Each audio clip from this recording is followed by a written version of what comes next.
değerli misafirler, hepiniz Hacettepe Üniversitesi Fakültesi Nöroşirürji Anabilim Dalı olarak düzenlediğimiz konferansa hoş geldiniz.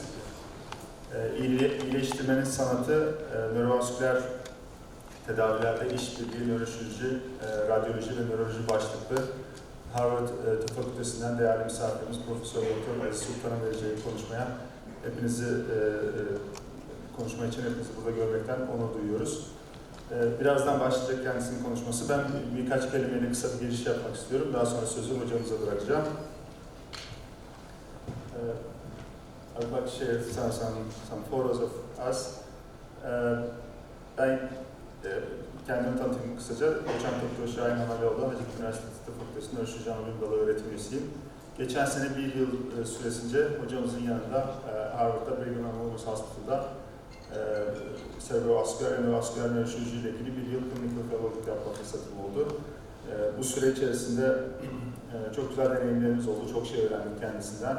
Ama en önemlisi kendisine bir insan olarak, hekimliğinin ve hocalığının ötesinde bir insan olarak hep örnek aldım. Kendisi son derece mütevazi, çok anlayışlı ve her zaman öğrencilerinin, yetiştirdiği insanların yanında yer alan çok örnek bir mentor. Kendisinin öğrencisi olmaktan da her zaman gurur duyduk. Aziz-Sultan Hoca'nın geçmişinden, kendi hayat hikayesinden de zaten bahsedecek. Afganistan'da doğmuş, çok çocuk yaşta savaş nedeniyle Afganistan'dan ayrılıp Amerika'ya göç etmiş bir ailenin çocuğu. Tıp fakültesini büyük bir zorlukla kazanmış ve bitirmiş. Daha sonrasında beyin cerrahi ihtisasını yapmış. Daha sonra da Spesler gibi, Heroes gibi beyin cerrahisinin büyük isimlerinin yanında ciddi eğitimler almış. Ondan sonra da yaklaşık 13 yıl önce Harvard'da serebrovasküler ünitenin başına geçmiş. Bugüne kadar yetiştirdiği yüzlerce öğrencisi, fellow var ve hepsiyle de tek tek gurur duyuyor. Ve kendisi tam bir Türkiye aşığı, Türkiye dostu. Biz de onu burada ağırlamaktan çok büyük bir mutluluk ve kıvanç duyuyoruz. Ben sizi şimdi kendisiyle baş başa bırakacağım. Please, Professor, it's my honor to welcome you here, and it will be a real great pleasure for us to listen to your journey and your talk.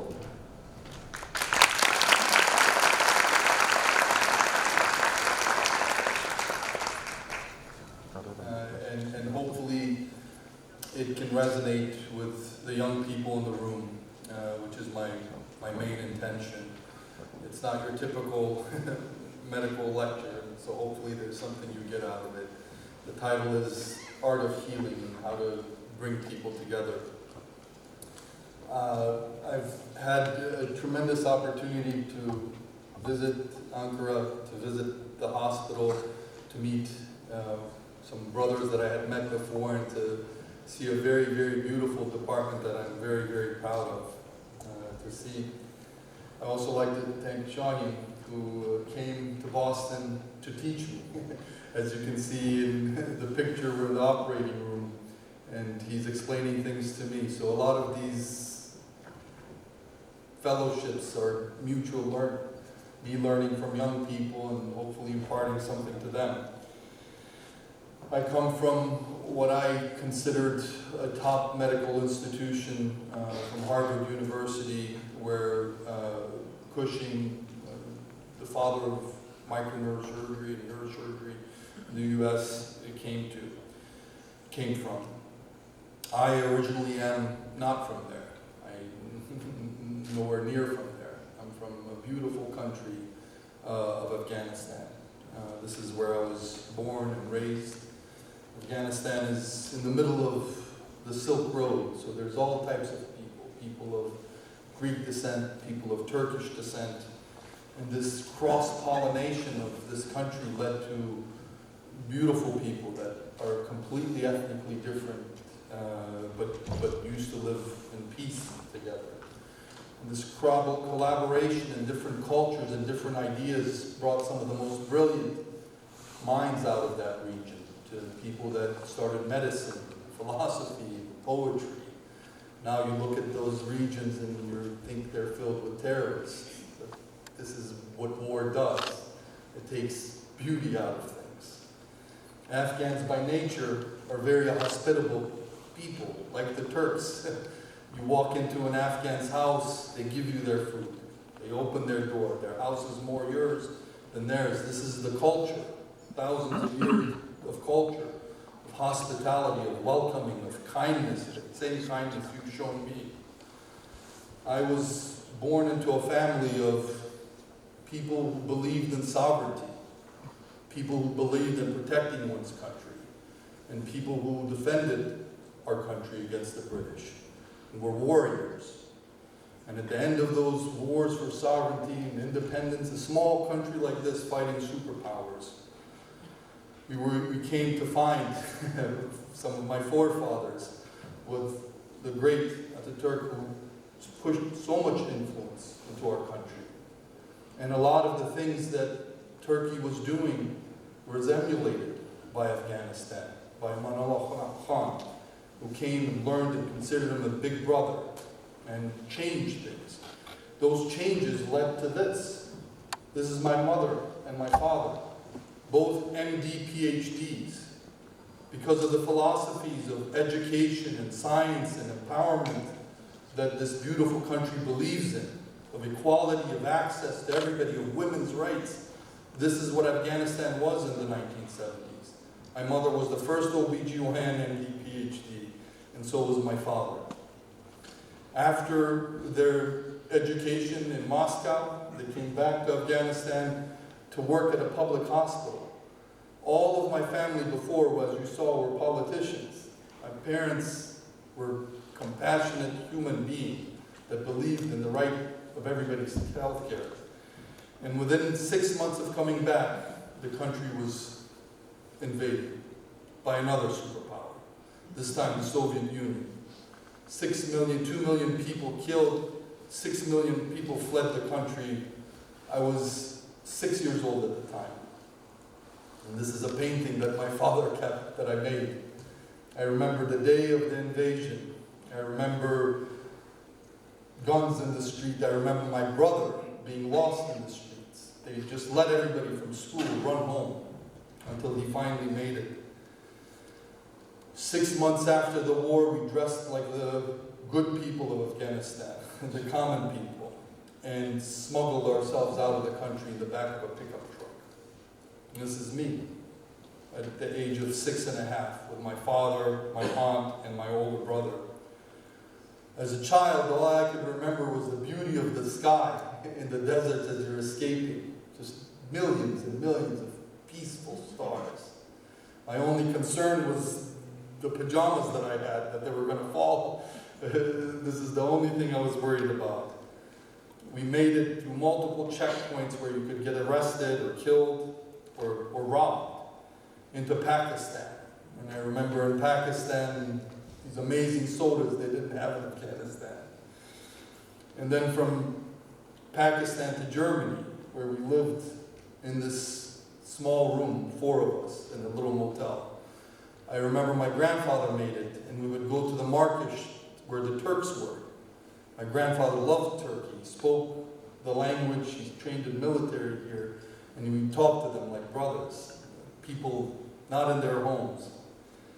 Everything wasn't fun and playful. I remember being so poor that I couldn't afford toys, so I would run to the store to play with their toys.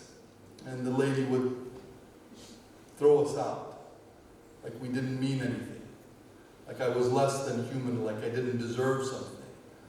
That feeling of rejection always lived with me, this feeling of not being worthy, of not having. Maybe what drove me to be a neurosurgeon at some point. You know, we have these chips on our shoulders that we hopefully chase into good things. Eventually, we made it to the United States through a doctor that knew my parents from Moscow at a conference like this. They had become friends. They sponsored us to come to the U.S. I learned English. I still know these ladies. This is the first job I had as a 9-year-old for this newspaper. We then moved to Washington, D.C., where 17 of us lived in a 2-bedroom apartment. And my parents, they went from being MD PhDs, the son of big people in the country, to being janitors, sweeping floors at the hospital, then becoming EKG techs, then becoming nursing assistants, year over year working. Never complained. Never complained. Shukr. Always grateful that their kids were safe, that they made it out of a war.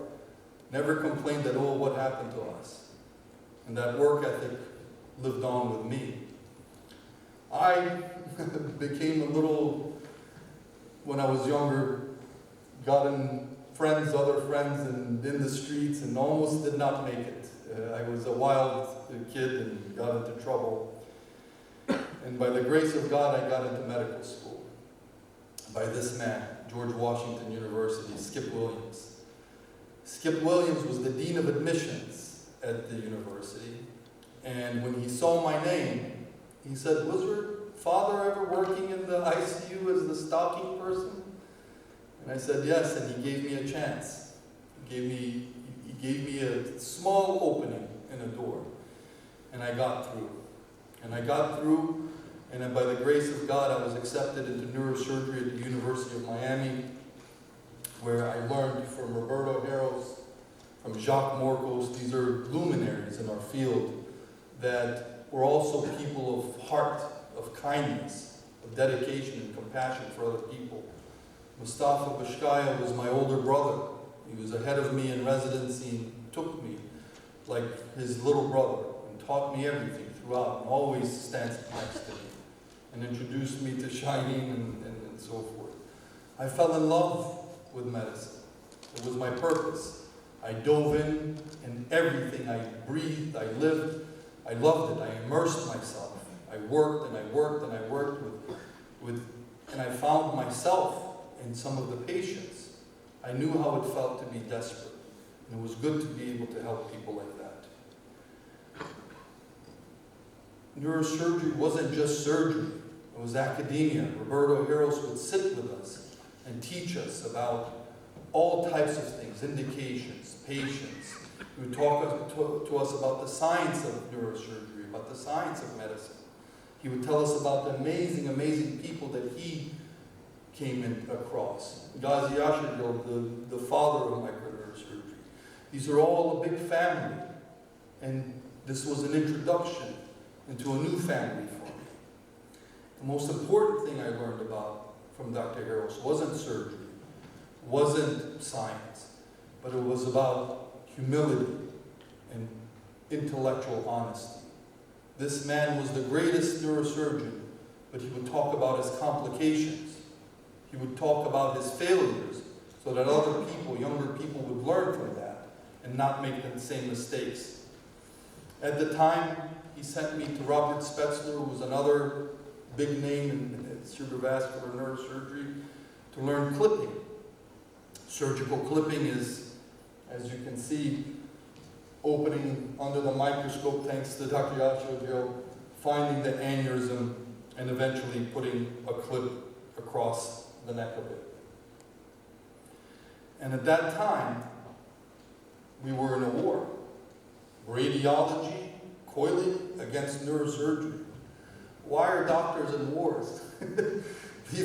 leave that for the politicians, you know? And so instead of picking a side, I decided to do what I've always done, whether it was in Pakistan or in Germany or in the United States, is to listen to something that was different than me and to learn from that instead of fighting it. So I learned radiology. And I learned from some of the biggest people in radiology. And I became very confident. I became so confident. This is the first case I did. A young woman on a weekend, 3 aneurysms, boom, boom, boom. All 3 of them done. 2 hours, I was invincible. I thought I was so good, so much better than everybody else, because I developed a new skill set. And then technology came. And it's really easy to adopt technology and be the first to do this or the first to do that. Whether it's balloon coiling or it's the new stents that have come around. or if it's new materials that you now inject into aneurysms and make beautiful pictures instead of actually helping people. This poor woman, I fixed her aneurysm, but I gave her a complete ophthalmoplegia. But unless I tell you that, you would not know that. And then we use techniques for endovascular to do different approaches into the skull base, going through the inferior orbital fissure to get into the cavernous sinus. Just things that I would learn from the French and bring back, more catheters, just chasing procedure after procedure and the latest thing. And my life was amazing. I lived in Miami, I had a fancy car, I lived on the beach, everything that the poor kid always wanted. Everything that that poor boy was being kicked out of the hospital, the store wanted. I did everything. And my life became a little out of control. I believed a little too much in my powers as a person. This was the mother of 3. Too poor for the husband to take off to come to the hospital. And I coiled her aneurysm, and I was going to go and do something after, and you can see the coil flies out right as I'm being finished. And I chased to take the coil out from endovascular. Then I took her to surgery to pull the coil out of her brain. And it was too much. I couldn't. The poor woman had a massive stroke. The 3 kids became orphans, essentially, because the father had to work all the time. And all of a sudden, I understood that maybe I wasn't invincible. Other things happened in my life at that point. Things that happened to all of us in one form or another. I went through a horrible, horrible divorce. All of a sudden, everything that I thought I had under control was gone. It happens in divorce. It happens in death of a loved one. It happens in domestic violence. It happens in a number of things where what you believe you are gets pulled from under you. And I felt so alone, so sad, so small, and so lost. So, what did I do? I went back to where I came from to find myself. I went back to Afghanistan after years and years. And I went to the streets. But no, these streets aren't Miami. It's not fancy, but it's my people. It's my streets. And there's a lot of life in there. And I meet so many people here that have so much pride in their country of Turkey. I know what that means, even though I'm not in my place of origin. And we started the first residency program. Brilliant, brilliant surgeons, and I used to go and operate with them, and I used to take instruments. This lady knew my mother. She was a nurse at the hospital where my mother used to work. That boy is the nurse for his 16-year-old brother, because there's no ICU nurses. And people would start to bring children to me that I couldn't help. I'm asking her what's bothering her. She says, a headache, hydrocephalus. Hard to find shunts even in that country. But it's a sweet girl. It's a sweet child. Just like the child we just saw upstairs with a medulloblastoma. How much love a parent has. The whole world is a child. And nothing can be done. The child's hands looks like my own child. I got what I needed and I said, okay, I'm going to do the only thing that I know what to do. And that is to climb. Climb academia, climb my job. I'm going to go to Harvard. I'm going to go study at MIT. And I'm going to learn. And I learned about innovation and how ecosystems like you have here, university, industry, pharma, all of these things put together closely leads to sharing of ideas. And new things come out of that. Being siloed, holding everything to yourself because you're the only one that can do it and not sharing your thoughts.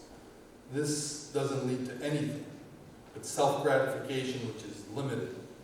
It's very important to share, to bring people together, to come up with fresh, beautiful ideas. And so these principles we use to design operating rooms that use radiology and neurosurgery, And some of the primitive cases that we had done are this. This is a young boy that had a ruptured aneurysm. We did in a hybrid room, one of the first ones in the country, this is years ago, where we coiled the aneurysm quickly, and then, without leaving the room, this robotic arm that they use to make cars with moves the C-arm out, and we can do a craniotomy.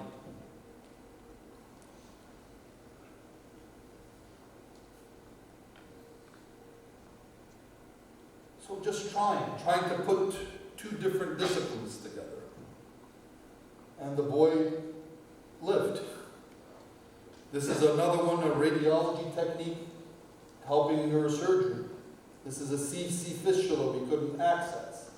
And so in these new built rooms, we open, get to the ophthalmic vein, and then quickly switch to endovascular to coil things. Ideas, different disciplines merging. This isn't a common scenario, but just like we saw yesterday in SimBT, we're using primitive forms of silicon models to test different equipment on and sizing. So this ideas of innovation with engineering, with radiology, with neurosurgery was really, really helpful in sparking new things. Instead of fighting, we brought teams together. Neurosurgery, radiology, neurology. And we started to make real connections with people through compassion, through trust, through collaboration, through honesty. Neurology is something that no neurosurgeon really thought about before. It's a medical issue. This is my mentor. He defined brain attack. And brain attack is essentially a clot that goes up, wedges in the brain,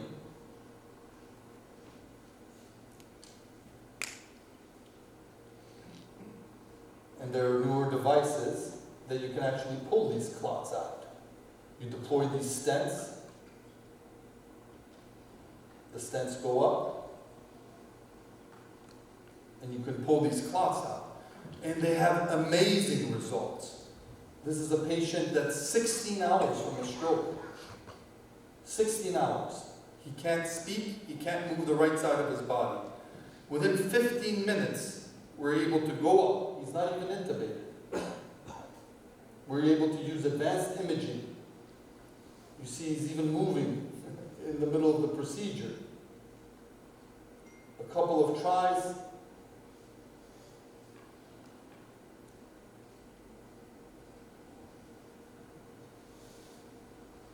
And we're able to take the clot out. You can see the vessel is now open here. This is him. This is the clot. This is him 1 hour later. This is him 2 weeks later. That's somebody's grandfather. Forget him. Somebody would have to take care of him. It changes the whole family structure when somebody has a debilitating stroke. The most important thing I learned about from neurologists and stroke is the systems of care. How it's not about the procedure, but it's about how patients make their way through a system. How you can actually engineer systems so that patients can move faster. Because every minute is millions and millions and millions of brain cells dead. And there's a way that you can learn from Toyota factory or these industrial that you can apply to medicine that changes how quickly a patient, how teams interact and so forth. And we mapped out all of Boston and how patients can get to us and worked on getting them faster and faster. Now COVID comes. COVID comes and everybody's in their homes, and I think about Afghanistan. I think about my home. I think about what most of the Turks probably do that don't live here. And with the Harvard program for global surgery, we started to map out Afghanistan into nodes where people can have quick access to care within 2 hours. That they have neurosurgery and that they're public hospitals, so even a poor person can go to it. And we mapped these places out. Zoom was fresh. We got people on Zoom from all over the country, from all over the world. Pakistan, Japan. This guy in the bottom right is in Afghanistan. He doesn't have electricity, but he has the ability to get on and interact. Technology is changing the way we do things. They told me that they needed instruments, that things were breaking, that they were old, that the US had pulled out, there's civil war breaking out, and we were able to raise money with Afghan Americans to send equipment into the country. Equipment that they could use to operate on other human beings that needed it. We started educational programs on Zoom to teach women, to teach, all of a sudden the world knew there were neurosurgeons that are Afghan. We then put high-speed internet into each one of these hospitals. And we were able to broadcast and teach remotely. This is the first Congress in Afghanistan, neurosurgical Congress, with over 200 people. And me from outside, learning and teaching and interacting with them. We were able to take 2 women and 1 man, one to Miguel in Spain, Franco Cervide in Italy, and Tariq Khan in Pakistan. Try to empower people, try to support people so that they can help back. But no matter what, whether it's a bomb that falls on your head or a bullet that hits you, there's ways to hurt people. Another way is to starve them, to sanction them, to take away their ability to survive. And that's what happened in Afghanistan. And I remember that poor girl that had hydrocephalus, and I couldn't get shunts into the country. Not a straw was allowed to go into the country if it had Afghanistan labeled on it. The most vulnerable, children, malnutrition goes up, spina bifida goes up, hydrocephalus goes up. But through special connections and special collaborations, we're able to do something different. This is Ben Moore from Children's Hospital. He runs something called NeuroKids. We were able to sponsor 2 Afghan surgeons. They were residents when I used to go there. We brought them to Kenya, taught them how to do third ventriculostomies that doesn't need an external device. You put an endoscopic camera inside, and you can create a hole. And we were able to send them back with these camera systems to either side of the country. This is me in Boston. That's them in Jalalabad. This is a pediatric surgeon telling them where to make the hole with the endoscope. We're getting closer and closer and closer for technology to stop these man-made barriers that harm people. This is them on the other side in Afghanistan, preparing for the case. This is from their side, a media outlet. It gives people hope. It spreads the news that you're not forgotten. And this is the result. One child, one beautiful, fat, chubby baby that one day, inshallah, wakes up and saves the world. You don't know, but you gave one person a chance, and you helped a lot of people. We've brought people from Afghanistan, taught them some endovascular radiology techniques. The world is changing. There's next generation robotics that, as lags and 5G and all of this gets faster and faster and faster, lag times for when you flick a joystick changes. So you could potentially be far away. You could be in Ankara and operate somebody somewhere else, or I could be here and operate. We could use the same technologies that are used to bomb and destroy people, innocent people, to actually save a life, to show them what humanity is, to show them what compassion is, to show them how harmful war and destruction is. The world is in a difficult place as it comes and goes. But you young people, you're very different. You're bright-minded, you're open-hearted, you see things completely different. You see that love, The love for a child doesn't matter whether you're in a war country or you're comfortable in your house. It's the same love. So my intention of coming to this beautiful place that has meant so much to me, to my family, to my country of origin, is to start links, to start bonds between like-minded, bright-minded, intellectual people who can connect humanitarian to humanitarian, doctor to doctor, to share ideas, to build a system. You don't need 1,000 lights to light up a dark space. You need one here, one there, and one there. And hopefully, in the future, we will have these collaborations. Not only to learn from one another, but to help build a web of good around the world. And to see the world shine, and for children to be happy, and to have a prosperous future, and save humanity and mankind.